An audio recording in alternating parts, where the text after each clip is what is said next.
do you measure a man's worth? Is it by his pocketbook? Is it by how many battle scars he has? Or is it how he's touched the lives of the people around him? If it's the latter, then all you have to do is take a glimpse at social media to know that Brodie Lee was a man and will be missed. Travis, this is the Fuderation. I'm Tyler Fudge, and obviously you are. I'm Travis Fudge. And this is episode 218, the Brodie Lee Triple Feature. You can follow us on Twitter at the Fuderation. You can follow Travis on Twitter At Fudging Up. Facebook and Instagram is the Fuderation Podcast. T-shirts at whatamaneuver.net.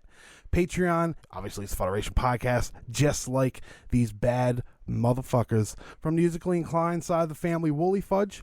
He wants to be called father, but not for $1. Trox Fudge. The intergalactic brother, Fat Superman Fudge. Our doe-eyed cousins from down under, Corey and Trevor Fudge. Our brother with the biggest cock, Roaches. Savage Fudge. His future so bright he's only 7% other metals, Sterling Silver Fudge. And that uncle who calls it right down the middle, Mike the Ref Fudge. And then that cousin you've never met, but dad swears you have, Moose Knuckle Fudge. And like always, shout out to Mitch for all the music that he does for the show. And Travis, we're here for unforeseen circumstances, really. And unfortunate circumstances. Yeah. We were originally supposed to start with TNA Unbreakable 2005, but on Boxing Day, the whole wrestling world found out that Brodie Lee had passed away, and it was a shock to damn near everybody. Yeah. Still doesn't seem real. It's you know what I mean? Yeah. I haven't lived through a death of a wrestler that has been this odd feeling since, unfortunately Benoit. I would say I haven't been as surprised for a wrestler's death since Benoit. But yeah. I don't think, you ask everyone will say the same thing, that no one's been so highly revered. And no. You haven't seen such an outpouring of general support and love and admiration for this guy since perhaps Eddie Guerrero's passing. It's crazy. Yeah. Really, for a moment, wrestling Twitter was a nice place. Yeah, in such a happy way, but also it's so sad to hear all of these stories and the reactions, like his poor wife, his children. Yeah. And all the shit that his poor wife had to just hear about. Oh, Bruce Mitchell. You get a taste of the wrestling world, what the fuck? You know what I mean? That's all I can say. Take one look at him, you can realize he's obviously some sort of fucking lunatic anyway, so come on. A family, pandemic or not, a family has their right to keep anything medical or anything involving them private at any time. You don't deserve anything. Not to mention, okay, we're in a pandemic, so obviously she would say a non-COVID related lung illness. Just so that everybody knows that it's not due to COVID. Yeah. And, as she says in her message, it's just not like there's no dishonor in dying of the coronavirus. No. But at the same time, you're going to put two and two together. If she didn't say it was a non-COVID related lung issue, then everyone would immediately presume it was the coronavirus. And then, that could be bad PR for AEW, just being like, oh, you fucking gave him COVID because you guys aren't running a tight ship or something like that. Everybody thinks it's a conspiracy. Well, not everybody. There's that little tiny pocket. The first day that it came out, I didn't think it was a conspiracy, but it's just like, what the fuck happened? Yeah, for something like this. I thought he had an ankle injury. I know. Yeah. And as soon as it happened, you're like, wow, this is why he's been off TV for so long. And I think the ankle injury was what he said during the Unrestricted podcast that he did. And he had two. Well, one was like a little snippet, a little the clip. one where he was driving, and then the one then that he happened. Had the one the full-on one. The full-on one happened a day before he got ill. Exactly. That's what I was just going to say. It happened the day before he got sick. So I got to go back and listen to that. The ankle injury could be still. It could have been legit. He could have had an ankle because I think he mentioned it in the unrestricted one. So it's crazy the timing of that, but nobody. We don't know what caused it. We don't need to know. sometimes this shit happens. Yeah. Sometimes people die mysteriously sometimes, or out of the blue. That it happens. Yeah. The healthiest of people. So, I mean, like you could smoke cigarettes for 20 years, or say 50 years, and not die of cancer. But somebody that's never smoked a day in their life can get lung cancer and die. Yeah. It's shocking. It's cruel, but it happens, and not to take light away from it, but we don't deserve to know, even if it wasn't mysterious. Sure. Even if he ended up getting whatever, it doesn't matter. Is it nice to know as a fan? Is it nice to have closure? Everybody wants closure. Yes, but at the same time, we're given the same closure as his fucking family is at this point. Well, and we don't matter half as much. His family deserves closure. We don't deserve it. Is closure nice? Yes, but we don't deserve it. No. Just because he was a public figure, just as his wife said, doesn't mean that everything that happens to him needs to be public. No, not at all. It's true. It's completely and true. Good on AEW for keeping that keeping that low level. Nobody knowing what happened, and that's awesome that everyone respected his wishes. That is awesome. 100%. And it's crazy too in today's day and age where everybody, like every company has somebody that squeaks, you know what I mean, and speaks. There's always a rat, yeah. And for this one there wasn't. Everybody had a weird, like, not, I don't want to say a weird feeling, but it was always a mystery. It was like, where is Brodie Lee? Well, I was thinking about it just a couple days ago. I watched a YouTube video on like scrapped AEW ideas, and the Dark Order came up. Like, who was the original Dark Order guy? Yeah. Was it Matt Hardy? Was it Marty? Was Brodie Lee a third choice and whatnot? Obviously, Brodie was going to come to AEW no matter what, and he probably wouldn't have needed the Dark Order to succeed. I highly doubt it. He turned that ship right around completely. Yeah. Can you remember the watching that Dark Order Dynamite Dynamite where they laid out the Bucks and Omega and Cody, and we were like, what the fuck? They got all the gimp suit dudes and stuff. Yeah, it was odd. And then they get John Silver, they get Alex Reynolds. Colt even kind of made it better, and like the dynamic right now is great. And the fact that Brodie came in and completely just 180'd that whole fucking gimmick. Yeah. Kudos. Like, I'm glad that he had the year that he had. He had a great wrestling year before, like, career wise. He really proved a lot of naysayers and whatnot. He really did, though, and that's so true. It's a shame that he did nothing for like 2 years. Well, and that's the thing. And this whole time back on the scene, there was no crowd. You know, and that's it's sad. You can talk about the Rochester thing. His debut was supposed to be in his home city. Yeah, that would have been something. I wish that could have been. Yeah, I mean that, and then we would have gotten the blood and guts and everything too. But Travis, what matches are we looking at tonight? Well, we're gonna briefly touch on the WWE. We're going to touch on a stint of his in Japan. And we're also going to touch on his indie career, even though it would be the last match he would ever have as an independent wrestler.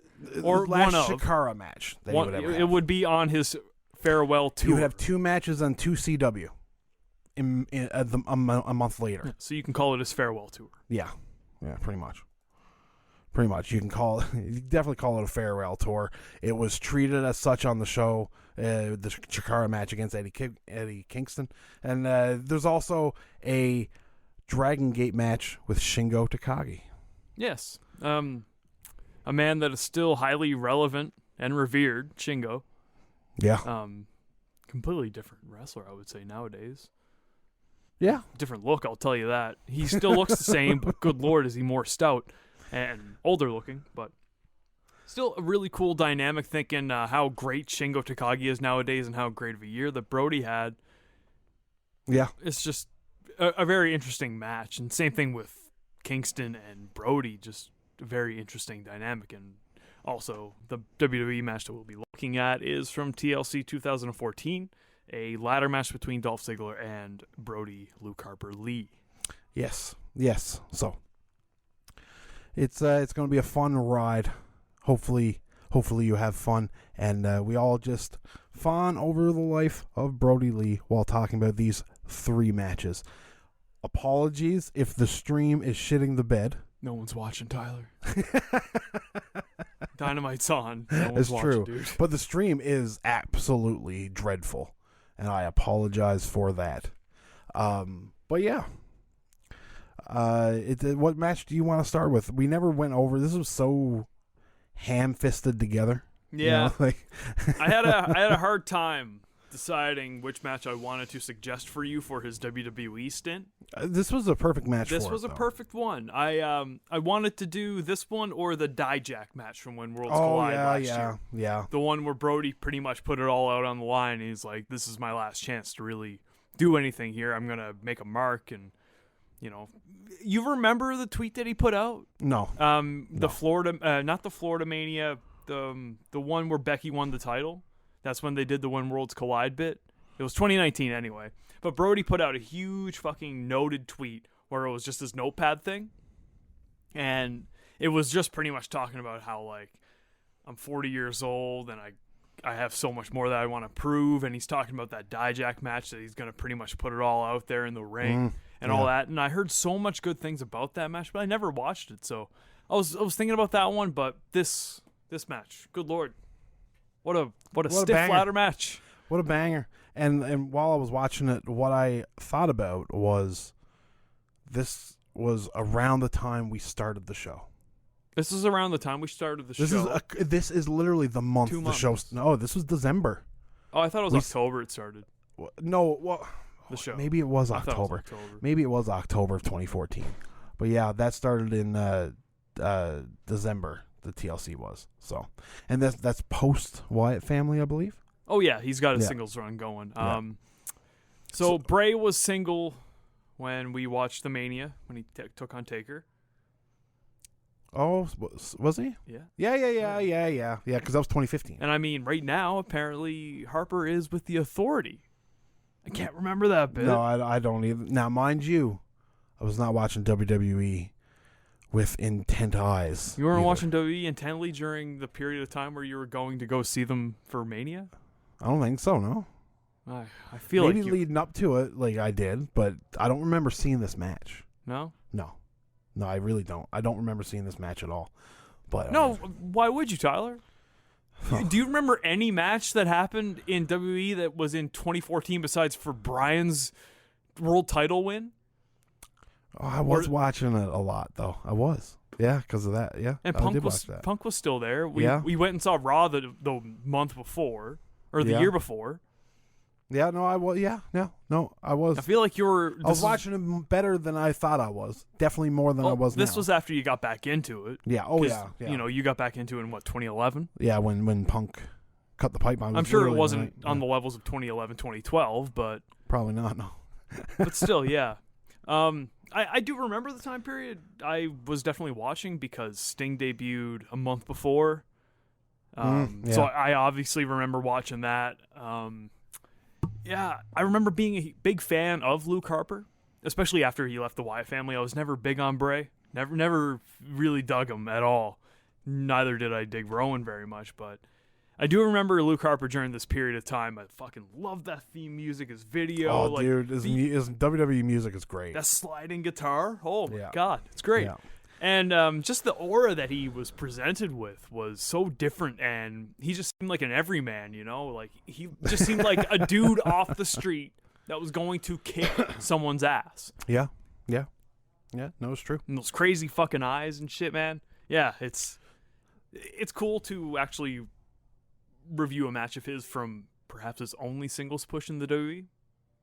Yeah. 'Cause I'm assuming this is probably the only time he won the IC title was during this period of I would time. imagine so. I would imagine it's his only singles title in the WWE. And I'm assuming he was on our Mania that we went to, but he must have been in that huge ladder match with Daniel Bryan winning. Yes. Yeah, I think he was in that. I think he was too. Because I remember... Because that's where Dean Ambrose was. I'm pretty sure. Dean... Yeah. Or was that the night that Dean fought Brock? No, Tyler. We saw Brock face Roman Reigns. That's right. Yeah. That's right. I think Dean must have been in that ladder match. That would sound right. That would sound about right. I think so. I think that's what it was. Yeah, I'm pretty sure. It was probably like Dean, Luke, Dolph, Daniel Bryan, Miz, that sounds about what they do. Yeah. Sounds about right to me. Yeah, I think so. Mm-hmm. I think so. Yeah, Wyatt walks into this match, or Harper, walks into this match as the Intercontinental Champion, but it is in Dolph's hometown of Cleveland, Ohio. Yes, it is. The Quicken Loans Arena. And there's also 39. Oh, sorry. That's the pay-per-view buys. 39,000. Oh, because of the network. Yeah. 14,000 people in attendance.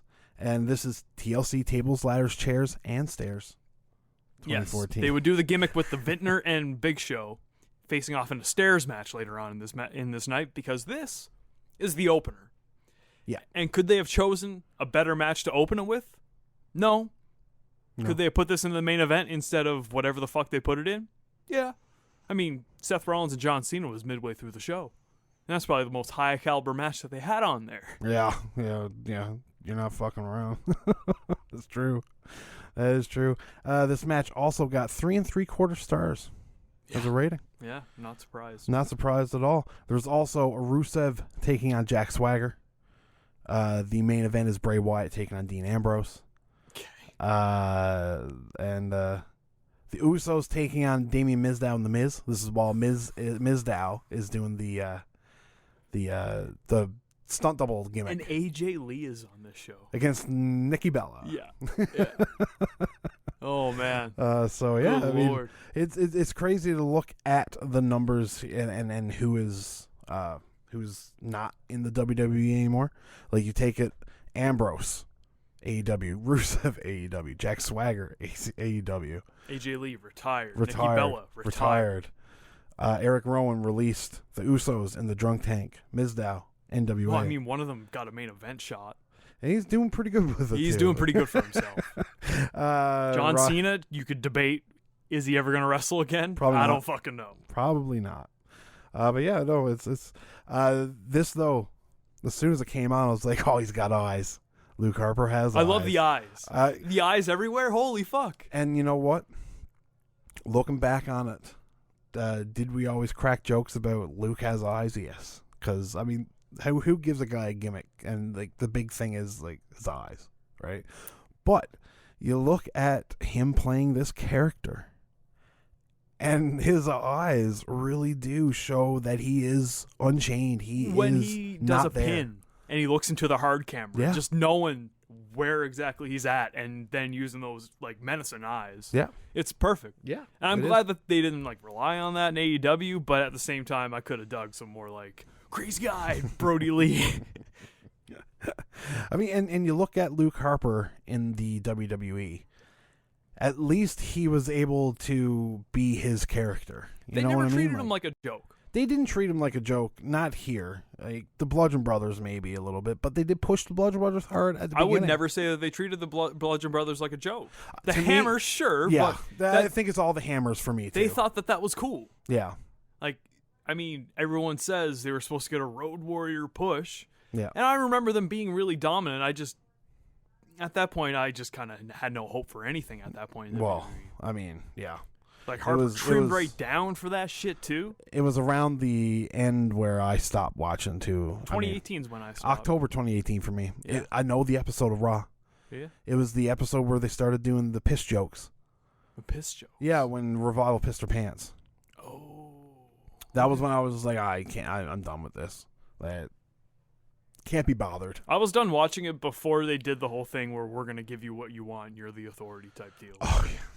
Like, that was December 2018. I'm pretty sure I stopped around SummerSlam, September, pretty much around the same time you did. Yeah, it's doesn't age well. But what does age well is Brodie Lee's work. And this match, while it's not a high-flying ladder match, it's a hard-hitting It's a hard hit. You're 100% right, because the match starts off with Brodie just hammering Ziggler in any which way, shape, or form he can with the ladder.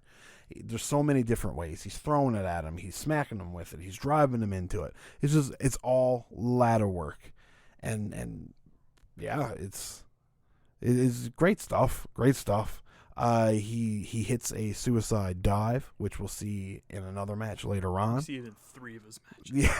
All 3 of them. He puts a whole new meaning to a suicide dive because he is so big, so massive. This one does not work out for him.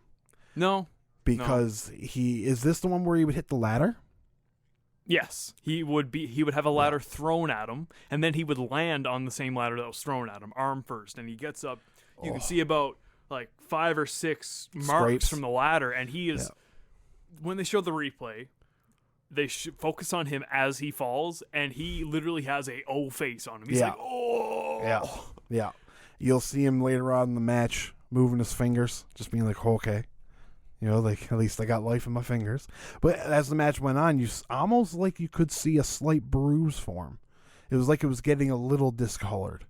Everyone, I mean, was that the first time? Was that the first and only time that he got dropped on that arm? I highly doubt it. Probably not. I'm sure he got fucking ladders smashed into that thing, man. Like, he took the back bump onto the perched up announce table ring apron ladder. Yeah. And not to mention all the fucking shots that he took from Dolph, like, climbing up top and grabbing the ladder while he's perched up top and then, like, doing a dive or, like, hitting Brodie with it and stuff like that. Yeah. But no, it's so hard hitting. It's unbelievable. It's like you look at Brodie and it's like he looked like a pincushion. Yeah. There was blood on every part of his body. But that was part Dolph too. Some of it was part Dolph, but like when you watch him as he gets thrown onto that a bridged ladder from the apron to the ring announcers, he falls down. And as soon as he hits that ladder, you could see blood splatter from his arm onto the ladder. When he gets up, he's got a new cut on his arm. Yeah, and right? It's at like, that point, he looks man. at his arm. And I don't know if it was meant to be, but it was such great improvisation where he just looked at the arm, just like kind of paused before he ended up continuing. It's just good little subtle work. Tyler, what are some of your favorite Brodie Lee moves? Well, I mean, the fall away slam. Great boss man slam. Yeah. Oh my god. He hits it with such ferocity. Just especially in the Eddie Kingston match. I mean, mean lariat. I pop every time he does a Hurricane Rana. Yeah. I mean, like, just seeing, I myself with my style of wrestling, I like seeing big dudes do things big dudes don't usually do. And it might not be that he does it in the most fluid way, but he runs really fast. Yeah. So he gets great momentum whenever he does a tope or a Hurricane or a dropkick. They may not be pulled off tremendously because of his size. But it's a big dude doing it. It doesn't need to be. It's a big dude doing it. Yeah. Yeah, exactly. Look at Bam Bam's moonsault. Does it look like shit? Yeah. Do you really still marvel at it all the time? Yeah. Yeah, exactly. And one of my favorites is his walloping big boot. The one where he big boots him so hard that he has to take a knee at the end for it. He did it when he debuted in AEW the night where he was revealed to be the Exalted One to Daniels. Yeah. And just seeing him from behind with Daniels facing the ring or the entrance, and then he would turn around and all Brodie does is the big boot, but he takes a knee after it because that's just how he lands for it. It's just so great because most big boots that big dudes do, it's always just like they're trying their hardest to lift their leg up. They're trying so hard to do it. But just with Brodie's momentum, he just goes right down, takes the knee, brings his opponent down with it. I don't know if Tyler's listening to me or not. I am. I was just checking something because the feed is just garbage. The feed is absolutely dreadful. I apologize if you ever tune into it. But no, the doctor started attending with Ziggler after his guillotine spot with the ladder, where I think he blades. I'm pretty sure. It just doesn't seem like where a cut would normally land. Right up top? It doesn't, I don't know. I highly doubt he bladed. Yeah? I highly doubt it. I don't know. Dolph Ziggler doesn't seem like the kind of guy that would blade. I don't think he has the type of clout to be able to blade in the WWE. But this is 2014. Could you? No. No? Yep, you couldn't blade back in 2008 when Batista got fined. Oh, yeah. Fair enough. Fair enough. Like Batista got fined a stupid amount of money. I don't know. I have no idea. I don't even know what match you're alluding to. Oh, him and Jericho had a steel cage match where Batista bladed, and he got fined like something stupid like $1,000 or $5,000 or something like that. Oh, okay. Yeah. Might have been more. I don't know. I have no idea. I've heard about him getting sued, but I have Not sued. no. He just got fined by the That's what I didn't mean to say sued. But he's suing them for blading on their pay-per-view. They got there's other moves that Harper does with the ladder, like the power bomb onto the ladder on the second rope. He would then hit the power bomb on the ladder that's on the ground, but that would get reversed into a face buster. That looked like it connected. It looked great. Yeah, it looked great. Dolph Ziggler at this point in time is running on all cylinders too. You know, like this is good Dolph. Not he just he won the Survivor Series match the month before. The 8 of Sting. He beat the Authority. He was the sole survivor. Right too. That's right. Wow. Yeah, I remember that. Then you also get what was it? There's this spot where Dolph, I don't even know how to explain it. It's like he takes the ladder and just like plants it into the ground, puts his momentum forward, and goes towards the other ladder. Brodie Lee stood there, and it smacks him, and it just looked like the most uncomfortable thing. It pretty in the much world. trapped him. Yeah. So what happened is that he's up top, and then he starts to like linger forward. I'm pretty sure Brodie kind of helped him push that momentum back, but it kind of trapped him in like a triangular motion where Brodie was underneath the ladder, but back first on the ladder, like underneath the belt. Now, was it graceful for Dolph to go from that ladder to the other one? Not really. Like they could have done the whole thing where they're side to side. It didn't look bad. Whether it's graceful or not, it's a ladder match. It doesn't need to be graceful. We're not all Kofi Kingston. Everything Kofi Kingston does is graceful as fuck. How about all of those the bumps off of the ladder where Dolph would take a corkscrew, pretty much diving off of them? I couldn't tell whether or not that hurt him worse or less. I thought that was just asking for it. Well, like you are setting yourself out of control. There's that one point in time where you would take that kind of bump and go onto the ropes. Yeah, and it's just like, oof, man, Christ, be careful.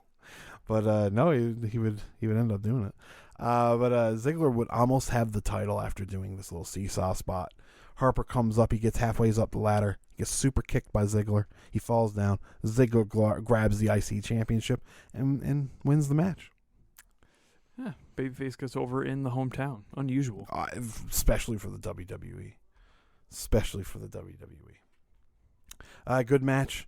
Like I said earlier, maybe the Dijakovic Dijakovic was what he was called then. Dijakovic. Stupid fucking name. He could have been called Dijak at this No wonder point. they changed his name to T-Bar, right? Like, Jesus Christ. Could have just called him Dijak, for fuck's sakes. Yeah. But it's the WWE. But I don't think we could have picked a better match because, like, the Dijak match, it's a great match. But we've also got good matches here. The ladder match kind of is like a different little accoutrement. Yeah, it's not the way of the style that Brodie would have in his other two matches that we'd review. No, definitely not. This could have been his first ever ladder match for all we know. Yeah, could have. I don't know. I have no idea. Let's go to Brodie Lee and Shingo Takagi next. A short match, short and sweet. Instead of being from 2014, this one is from 2011. To be more specific, October 13th, 2011. Dragon Gate, Gate of Victory 2011, Night 8 from Tokyo, Japan, and Corkman Hall. There's some names of note on this show. There's a team called the Junction 3 with Gamma and Pac taking on, and Rich Swann taking on the Blood Warriors. Don't know who any of those guys are. Then there's some more guys from Junction 3 who I really don't know, but the other half of Blood Warriors would be Sema, Saber Kong, and Ricochet that they would take on. And then the main event was Masaka Mochizuki, I don't really know how to pronounce that, taking on Akira Tozawa for the Open the Dream Gate Championship. And then, in amongst that, the main event here was, actually, I don't think this was the main event. Actually, I'm almost certain it wasn't. Luke Harper, Shingo Takagi, who I like how you called him Brodie Lee for the entire WWE match, And now but I'm you call him fucking, Luke Harper. Yeah, I know. That's my brain. I can't help it. But no, Shingo hasn't really aged a day in 9 years. He's gotten more stout. Yeah. But he hasn't aged He's a a day. small dude, so small that Brody manhandles him this entire match. And that's something you don't really notice in New Japan because of how he's shot and how nobody's really He's always huge got his there. chest out in New Japan. Like, Yeah. he always looks like he is alphaing, essentially. Yeah. He's chatting you. He's chatting you.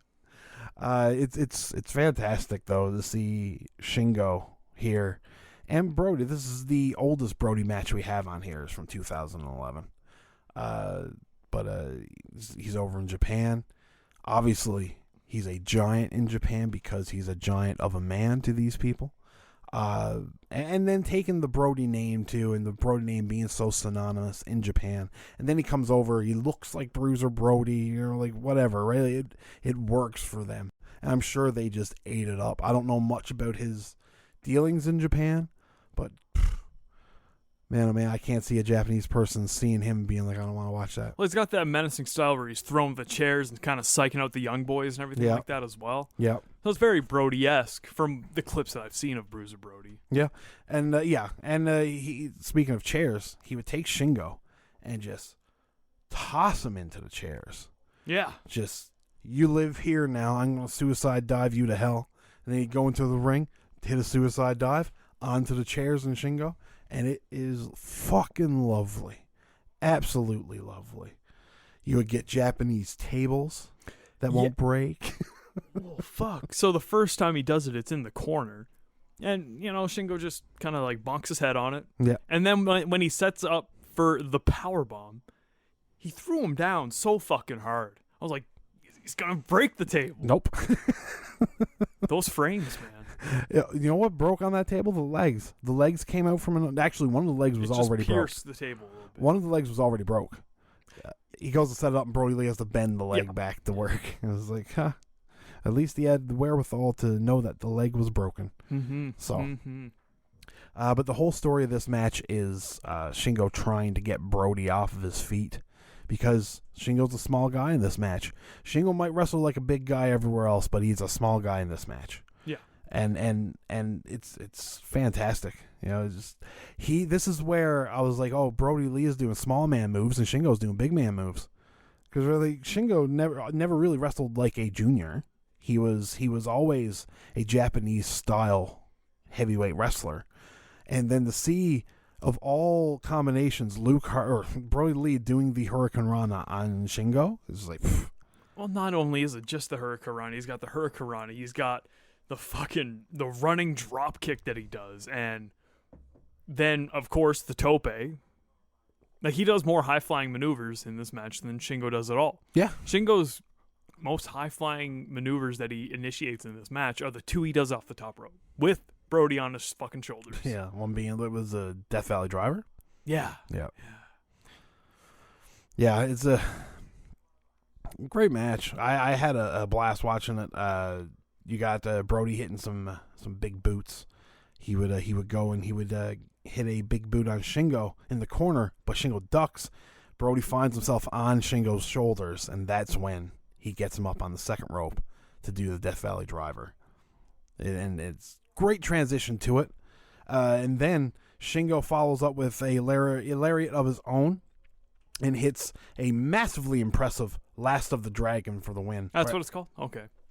At this point in time, it was called Last Falconry. Okay. But in New Japan, it's Last of the Dragon. Right? That's his finisher. Great finisher, especially when Brodie Lee is on your shoulders. He didn't do like the pumping bomber or anything like that, did he? Is that just the lariat? That's the lariat while he's sitting. Oh, okay. That's the diving lariat on the ground. Okay, gotcha. I'm pretty sure that's what the pumping bomber is, or like to the back of the head or something like that. Bomber, yes. But yeah, what did you call it? I call it the rolling bomber. Oh, well, fair enough. If you did, I didn't even fucking notice. I might have called him the pumping. I don't know. But no, this match was only like 10 minutes long. It was 11 and a half minutes. Yeah. Yeah. Yeah. It's the shortest match of this. That's with a video episode. package too, featuring Motley Crue. I didn't see a video pack. What? Take a walk on the wild side. Oh yeah, yeah. I was wondering what song that was. I think it was Motley Crue. It could have been. It could have been. It was something along the kin of Motley Crue. It was for glam sure. metal. Yeah. Oh yeah. Oh, definitely was glam metal. Definitely. But our last match would take place at Chikara's It's How You Play the Game in Ottawa, Ontario.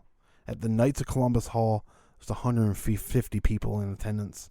You can tell. And it's March 25th, 2012. Also on the show, Mike Bailey takes on Matthew St. Jacques. Sarah Del Rey takes on Leah Von Dutch. 6-man tag team match, 3 Olay, which is El Generico, Scott Parker, and Shane Matthews, would take on the Battery, which is Cobalt, Kodama, and Obarian. Chuck Taylor will take on Archibald Peck. And in 6-man action be the Colony, which is Fire Ant, Green Ant, and Soldier Ant, taking on the Swarm, which is Assailant, Combat Ant, and Deviant. Now, I'm pretty sure Cassidy was one of the ants, wasn't he? Fire Ant, actually. Fire Ant? Yeah. Actually, Brodie and Eddie had recently split up. Roughnecks. The Roughnecks, yeah. And his last match, his other Chikara match that weekend was against Fire Ant Orange Cassidy, who, it's funny how the last 2 people he fought at Chikara he would work with in AEW. Yeah. You know what I mean? That's crazy. Also, don't forget the referee, Bryce Remsburg. It's crazy. Just lots of weird timing things. Yeah. Yeah, there is. But yeah, the match itself is a well built up match too, because there's also, at least, you don't even need to watch anything. You see this match. There's a little promo in the beginning, a little snippet of an Eddie Kingston promo. You know that these two are rivals now because of the breakup of their team, and the crowd knows he's going to the WWE. So they're ready. They're fierce. You get "you sold out" chants, and he's not helping it by when the announcer is finished announcing him, and he goes towards Eddie Kingston. He just feeds him a big boot, and the announcer goes down, and the match starts. Oh yeah. I love seeing that little tiny Streamers announcer. are still being thrown. Yeah. It was great. What a heat magnet. But no, it's the Eddie Kingston Brodie Lee match. Hard hitting. Yeah. It starts off immediately. We obviously said he got the fucking ring announcer just plowed right out of there. But Eddie comes in with a sleepwalker suplex immediately. Mm-hmm. Brodie rolls out of this little tiny small ring. It is a very small ring, and they preface as well that this is not a Chikara ring. No? I believe this is a 2CW ring. Okay. Because they're in Canada, they're partnering up with another promotion, a Canadian indie, and they're putting on these shows. And so they're using their resources, and great excuse for the little bit of uncleanliness things that happen in this match where people's legs would get tied up in the rope. It's because the ring is smaller. It's 2 feet square smaller. So. Yeah, and Eddie would follow up with a tope on Brodie, which would be like, who does it better? Anything that Brodie can do, I can do. It's a different Eddie Kingston that we're seeing here. Yes. I mean, mind you, this is 2011 Eddie Kingston. Yeah. This is pre-manicured eyebrows Eddie Kingston. That eyebrow hygiene, man. Great gotta get it right. Yeah. He's really stepped up his eyebrow game, that's for sure. But no, the match itself, there's a chop battle that Brodie's slaps sound so loud, and then Eddie's chops sound aggressively loud, and it would be a short slap battle, but it's a slap battle for the ages. Well, what I like about Brodie's Duke battles that he would do with Eddie in particular, it happens quite a bit where Brodie will pretty much do like a trio of different strikes. Mm-hmm. He will do a chop, and then he'll do a fucking open hand slap, and then he'll just follow up with an eye gouge. Yeah. He'll just start gouging his eyes. That's the last thing that you'd expect. He would rip at his lips. I didn't see that part. After the eye gouge, he would then move down and start ripping at his lips. It's a great, you take his music, which the only thing, because you can faintly hear it here in the Chikara show, where it's like a little bit of a twangy Western style. Dark country almost. Yeah, it's as close to, because it's Chikara. They do things by the book. They don't use. It's a kids promotion. It's a kids promotion. They're not going to use real music and stuff like that. But like Deliverance, like something like that he could have come down to, would be fucking just eerie. Yeah, because he's a scary looking dude. Oh yeah, super scary. menacing. Yeah, and like his shirts are so dirty, but apparently he was so hung up on keeping them clean but looking dirty, and it was a proud fact of his being to have these shirts, so much so that when one would rip, he would get upset because it took so long to make them look dirty, but they stayed clean. I would imagine there's a lot of coffee or like dye. Well, like, because I remember, and this is strictly as me being a kid making a treasure map, okay? But I wanted to make a treasure map. And in a book that I had, they showed you how to create a treasure map, where you'd rip the ends of your paper and then soak it in coffee water. It gives it that old look and stained look and stuff like that. So, like, I don't know if the coffee would come out readily or if you just keep on reapplying coffee to the same spot and I don't wash think it. his coffee is too yellow. I mean, yeah, it could, yeah. I mean, but something, you know what I mean? It's something that was readily available that would stain a shirt and you could wash it out and it will still be clean, but it looks like it's fucking filthy. You know what I mean? Because the shirts look like they stink. He looks like he'd be a horrible man to wrestle against because Vader's of the trunks. Yeah. Just swass up in the upper area. Just fucking, but it's a beautiful shirt. Beautiful shirt. But anyways, that aside, Travis, this match. This match. There's that one point in time where he does the Cena, you can't see me bit. Yeah. And that's when the crowd is just like, fuck you, man. And Eddie mouths him off, too, a lot like, you think you're an entertainer? Yeah. Like all kinds of jabs and stuff like that. And then he says, if you want to be entertained, you can watch me on the WWE. It's like, oh, you dirty son of a bitch. If only you knew how they would treat you, Brodie. And, I mean, Brodie would slow the pace of this match down at this point because he has Eddie right where he wants him. He has Eddie in the middle of the ring, and he will run the ropes, but then slowly walk to him. And that's where he does the five-knuckle shuffle bit, but he'd do, like, stomps and everything like that. Yeah. He would light Eddie up with some smacks, and then Brodie would try to tilt-a-whirl slam Eddie in the only hard-to-watch spot that I've seen when it comes to miscommunication. It looked like Brodie was trying to do a tilt-a-whirl. Yeah. And then it looked like Eddie was trying to turn it into an armbar or something like that. And it turns out to be an awkward, ugly-looking co-breaker. Yeah. It was hard. It was hard to watch. And we'd get more of Brodie lighting Kingston up. He'd go up top and hit a top rope butterfly suplex for 2. And this is where Eddie would get his second win. God damn that back fist, Tyler. That combo that he does. Yeah.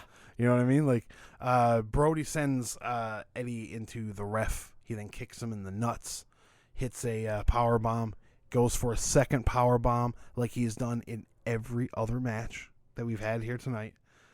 It gets thwarted. I don't know if it happened in the Shingo match. I know it happens here. And it happens in the Ziggler match. Because Ziggler does the second one into the face buster, and Eddie turns the second one into a leg scissors or a Hurricane Rana? Second one, I can't really remember. I do know that, though, it immediately leads into a backdrop driver and a back fist, though. Yes. And goes to a lariat or elbow to the back of the head. Kind of like a pumping bomber? That would be a sliding D. That's a dope name, sliding D, because you're... Kairi Sane was doing that. Oh. I only know that because I had to review Let's Talk About NXT so much when Kairi was champ. That's right.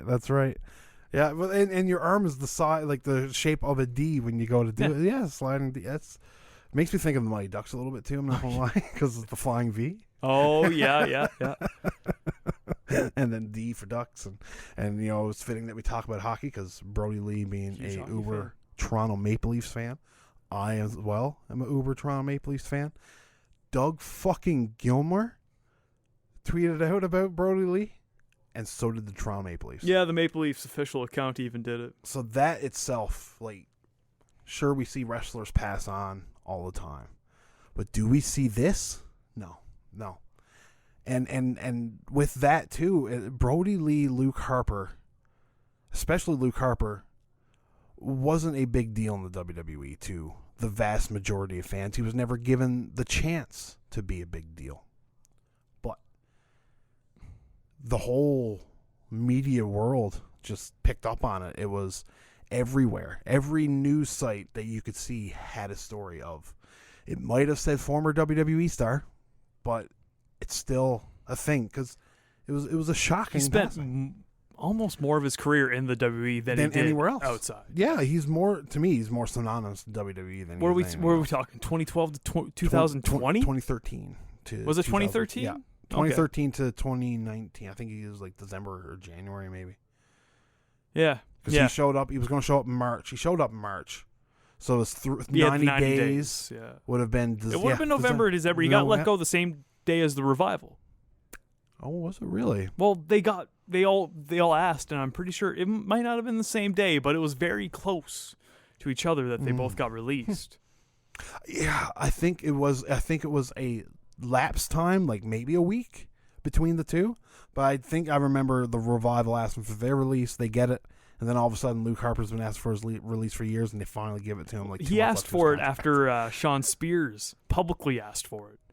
And yes, Sean got his release. Yeah, but Brodie didn't. No. So you sour on a guy, or as quote unquote Vince soured on Brodie Lee. Yet, and of course he was also chastised for going and getting surgery while Rowan went and got surgery. Right, and it's like, well, I mean, you guys never do anything with me anyway, so why wouldn't I go to surgery when my tag team partner is out? Yeah, it makes sense, right? It's obvious, They wouldn't have done anything with him. But then they kibosh everything after that because how dare you take care of yourself? Vince bringing those fucking hammers on his private plane from Saudi Arabia and everything too. Vince is probably like, I already did this for you. You can't just like not wait for surgery. Like, come the fuck on, dude. He's only going to be better when he gets back. Yeah. What are you going to do? Rowan comes back, and then Harper's like, well, my wrist is fucking killing. Yeah. I can't lift up the hammer. Exactly. And if one good thing came from the Bludgeon Brothers, it was John Pollock and Wei Ting's intro to post-wrestling with that video. Yes. So great. And just seeing like that might have been satire, but seeing Brodie Lee and all these little things is like, he was influential. He was, especially a big dude in today's wrestling. Oh, easily. One of the better big dudes in today's wrestling. Well, he's a throwback. Yeah. He's a complete throwback, and it's nice to have different types of wrestlers in the industry. Mm-hmm. Not just like the same cookie-cutter formula. He stood out in the WWE. Yeah. He stood out in the Wyatt family. You had Rowan. Rowan didn't really stand out to me. Bray Wyatt. Just the big red beard. Bray Wyatt's enigmatic. Yeah. But Harper fit that Wyatt family vibe. He did. So perfect. 100%. It could have just been him and Bray. Yeah. That's all you would have needed. Yeah, I agree. It's all you would have needed. Rowan was a sheet mask. Yeah. That's all he was. Yeah. Yeah. He was an excuse to wear a mask. And then Braun Strowman was just a freak show. And Braun Strowman really didn't need to be a part of it. But, I mean, whatever. Would Braun Strowman be as popular as he is today if he wasn't? Probably not. No. But it is what it is. But no, it's Brodie would go on to AEW, do the resurgence of his career, showing everybody that yes, killing he can. On BT. Yeah. Oh, his personality. I got no reason to watch BTE no more because that's the only reason why I watch BTE was for the Dark Order. And then the Dark Order's still going to be there, but Brodie Lee and yelling all the time. Him and John Silver, they were perfect. And to hear that they were trying to get a Raven Stevie Richards type vibe going with him and John. Yeah.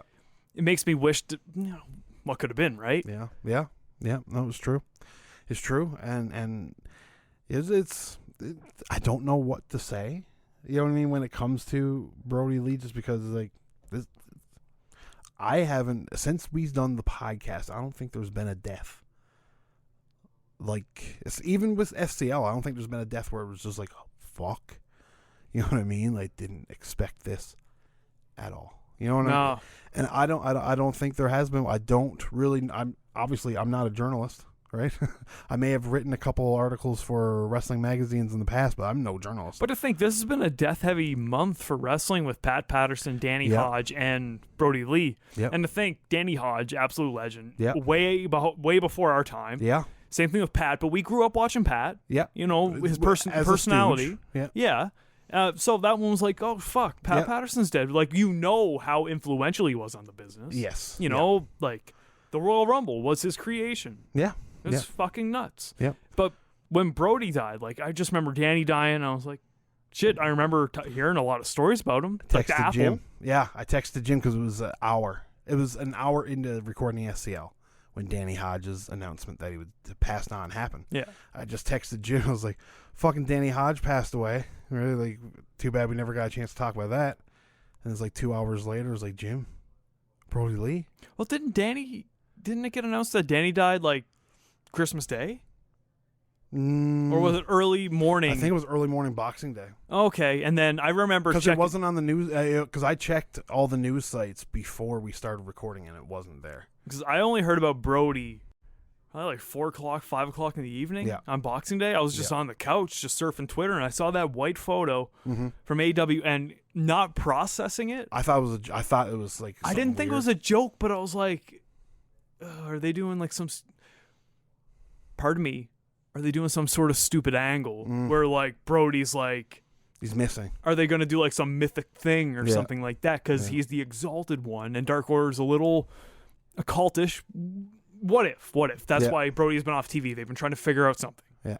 And then the Instagram post from his wife. I saw Sean Ross Sapp posted, and I was like, like in shock. Yeah.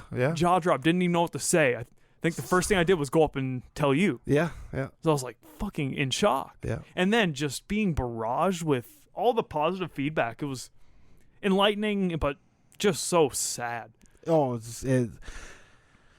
I don't spend a lot of time on Twitter. I couldn't stop. I was scrolling nonstop, and the only way I could get myself to stop was on Sunday morning. I just played Detroit. I started Detroit Become Human at 11:30, and I played it till 12:30 that night.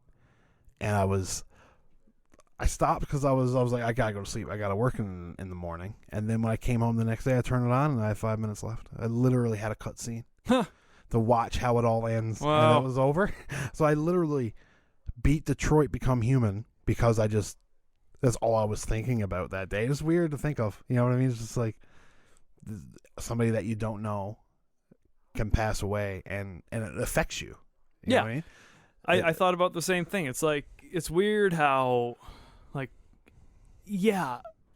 I was a big Harper fan in the WWE. Yeah. He wasn't. It's not some bullshit where it's like, oh, it's just a wrestler that died. Now I like him. Mm-hmm. Yeah. Harper's always been one of my guys. I was a proponent of Brodie Lee on SCL all the time. Yeah, right. And I was so stoked for him to come to AEW. Yeah. And I loved pretty much every minute of it. Had the beginning of this year not been so weird with AEW, where they taped so much that all the episodes didn't really matter. That 2-day span where they taped 2 months. Yeah. Those were Kenny Omega Trent Beretta match in there. That's great, and that's it, really. Yeah. It's a hard couple weeks to watch. Yeah. But once they started firing on all cylinders with the Dark Order, like fucking just remember watching that Brodie and Cody saga, and just walking away from the dog collar match, being like, "Wow, that was great. That was really good." Yeah.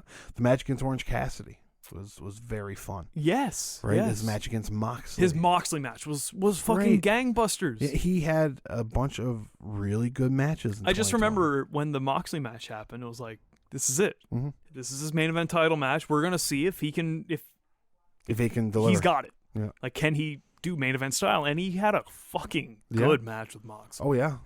No, 100%. But no, I mean, that's.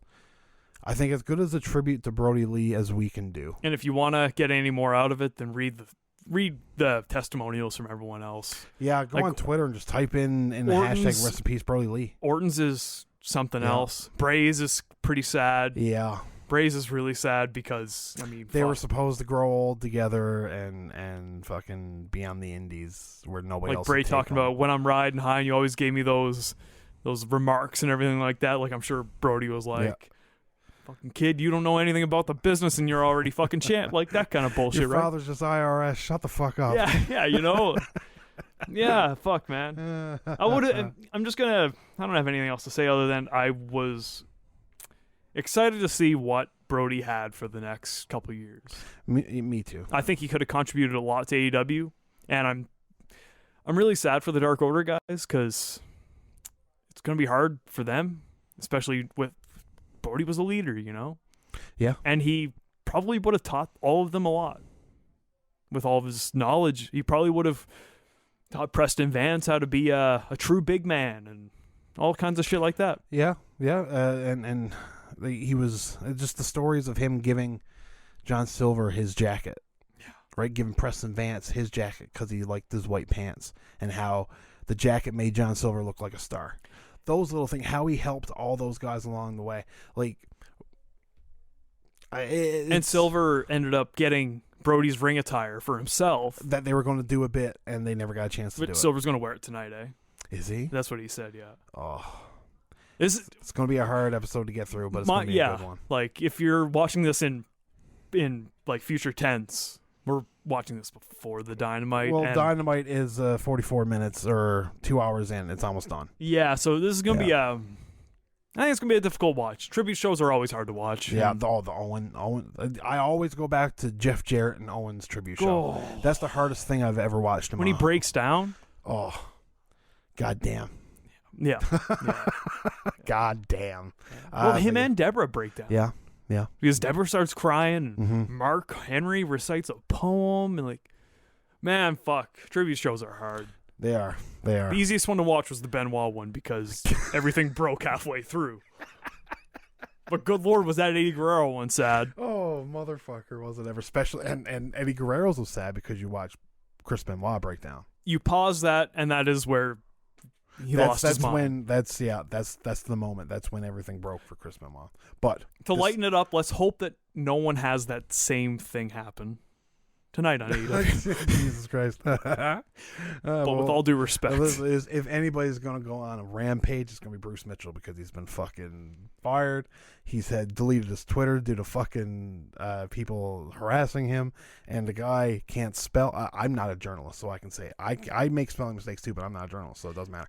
The fucker's arguing with a widow. He is arguing with a widow. You're fighting a battle subhuman. you cannot win. Yeah, you are subhuman shit. You are the shit beneath my shoe. Yes. Bruce Mitchell. I hope you never write another fucking word in your life. But Brodie Lee will be missed greatly. In some way, shape, or form, his legacy will live on with his son in AEW.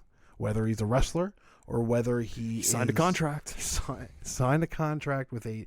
I read that today, and I was just like, "Oh, that is fucking nice." Yeah, like good for them. He's now -1 in the Dark Order. Yeah. He is an actual member. And the fact that they gave him the world title win. I hope they release that someday. You know what I mean? In some kind of documentary. It's up to the family, though, right? It is. That's for the family. Up to the family. That was probably for Harper on his deathbed, or Brodie on his deathbed. Well, they what was it?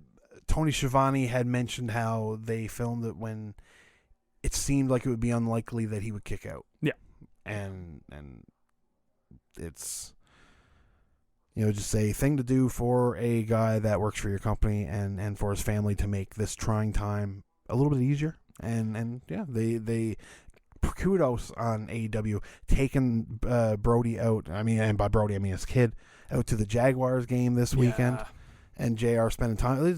Those kinds of things will speak wonders for that's what people and companies will be remembered. But these are the things that are going to make. This isn't a PR move. This is just good people. Yeah, and to call it a good PR move is dirty. You know what I mean? Because it's not a PR move. It's just being good to your people. Exactly. But these are the things that people will remember. And when you look at the WWE, you look at AEW, you look at, you know, TNA in the past when they fucked people over on, what was it? Jesse Sorensen breaks his neck for the company. They fire him. And it's like, fuck you, man. You know what I mean? You dirty sons of bitches. People remember that. And that's why TNA is such a bad name now.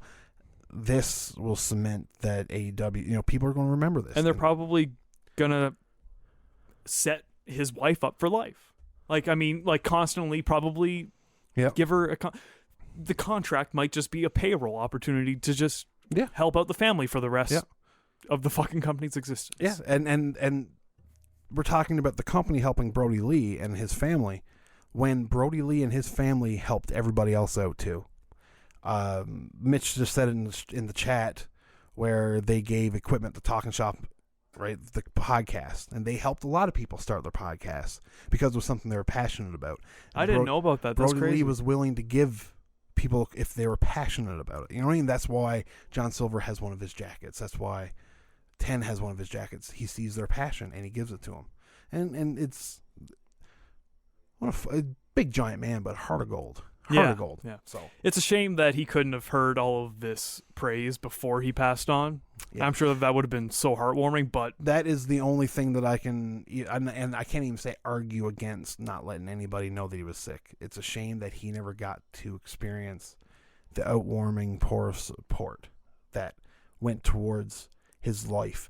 And was he, we don't know what kind of condition he was in. Maybe he wasn't lucid enough to, maybe drugs or, lung issues. You can't really be, let's say you got a breathing tube. It's he was very obviously hard. on probably life support. Yeah, it's I don't want to speculate, but it's hard to be a human being in those situations. Mm-hmm. So would he have been able to appreciate it? Who knows? But I'm not one that believes in heaven or hell. You know what I mean? So I can't say with at least he can look down and see it now because it's not really the way I think. But I mean, in some way, shape, or form, I hope he feels the love that he is getting and his family's receiving now. Well, I hope he knew deep down that he was greatly appreciated. You know. I mean, and too, we never touched on it. The Eddie Kingston match when he is making his way back. Eddie Kingston gives him the floor. The fans. He goes and he shakes every fan's hand and they give him gifts and he's blessing them and saying, bless you, just how warm and supportive these fans are. You got to think he knew, you know what I mean? He had to have.